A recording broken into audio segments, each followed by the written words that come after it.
Harapan saya agar pemerintah dalam hal ini yang paling menjadi ujung tombak pengawasan dari Dinas Tenaga Kerja menunjukkan tajinya, khususnya di pemerintahan Jokowi yang kita sama-sama paham, yang pro rakyat, tegakkanlah hukum.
Jontoni Situmeang bekerja sebagai pengemudi truk kontainer PT ITC Trans di Tanjung Priok.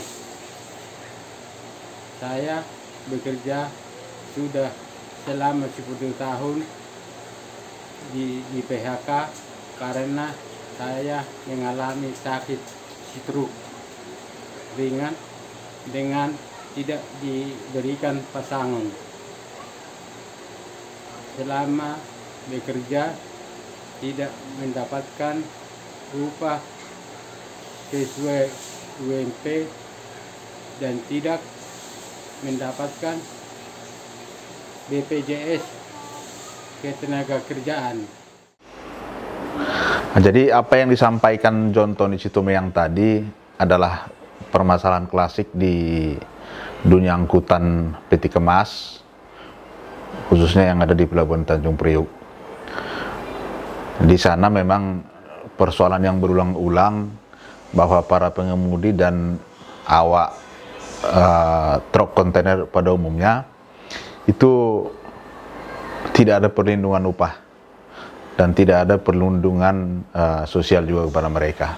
Upah yang tidak jelas dan hampir semuanya tidak ada BPJS Ketenagakerjaan. Kita heran sejak puluhan tahun yang lalu ini sudah diperjuangkan oleh teman-teman, tapi sampai saat ini belum menemukan hasil yang memadai ya. Kita lihat persoalan itu dimulai dari bipartit, tripartit, bahkan sampai kasasi di Mahkamah Agung, selalu berulang-berulang tiap tahun. Bahkan putusan-putusan pengadilan itu tidak bisa dieksekusi. Itu menyebabkan penderitaan buruh transportasi itu semakin parah. Kita bisa melihat di sana banyak perusahaan-perusahaan logistik yang sebenarnya itu levelnya perusahaan besar lah ya. Tapi kenyataannya di lapangan, aturan-aturan yang ada di perundang-undangan itu tidak pernah dicanangkan di sana, tidak pernah diberlakukan. UMP saja mereka tidak bisa terima, mereka tidak menerima UMP sama sekali. Nah, seperti Jontoni tadi yang menyatakan dia bekerja di perusahaan ITC Trans selama 10 tahun, ketika dia sakit, ya diputus begitu saja. Nah, inilah yang kami advokasi hari ini di PHI Jakarta pada Pengadilan Negeri Jakarta Pusat. Kami mencoba menggugat pihak perusahaan supaya apa yang menjadi hak teman-teman itu bisa terpenuhi.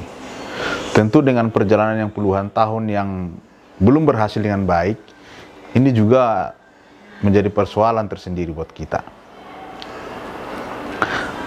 amat sangat sering bahwa teman-teman pengemudi itu menyampaikan keluhannya ke pengawas di Senaker. Tetapi sampai sehari ini ya hampir dibilang tidak ada hasilnya. Kita tidak paham apa yang menjadi kendala di pihak pemerintah sehingga perusahaan-perusahaan yang ada di Pelabuhan Tanjung Priuk, khususnya angkutan peti kemas, itu tidak menaati aturan yang ada. Sebenarnya kalau mereka mentaati aturan yang ada, tidak separah ini jadinya. Ini sebenarnya pihak perusahaan perlu mempunyai kesadaran bahwa mereka berada dalam negara kesatuan Republik Indonesia yang di dalamnya ada aturan-aturan khususnya ketenagakerjaan. Jadi menjadi suatu keheranan buat kami, buat kita semua, di mana peran pengawas ketenagakerjaan dalam hal ini? Ya, kalau memang hukum tidak berlaku buat teman-teman di sana, ini sangat miris di negara-negara kita yang memang yang menganut sistem hukum. Bahkan kita mengatakan bahwa hukum itu menjadi panglima. Jadi ini berdampak secara luas, sering terjadi demo-demo tingkat perusahaan.